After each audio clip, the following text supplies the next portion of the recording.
আসসালামু আলাইকুম ভাইয়া গোজাইমাসু। আমার গাছের ঝিঙ্গা মাশাআল্লাহ এটা তো অনেক বড় হয়েছে। এই যে এই পাশে আছে ঝিঙ্গাটা সেরকম না। ও এই চিংড়ি মাছ দিয়ে একটাই মাত্র। এদিকে বের হয়েছে, ছোট ছোট আছে, আস্তে আস্তে বের হয়ে যাবে সব ইনশাআল্লাহ। ওই যে গাছে করলা দেখছি বড় বড় এই গাছে করলা আছে। এত দূরে গেছি কেমন? এরকম হয়েছে মাশাআল্লাহ, আল্লাহর কাছে শুকরিয়া বড় আসলে। তবে এবার পরিশ্রম হয়েছে যেভাবে আল্লাহ ফলও সেরকম দিয়েছে।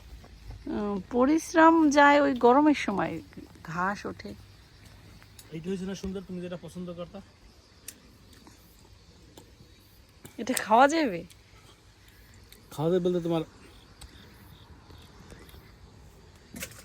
পাইকে গেছে।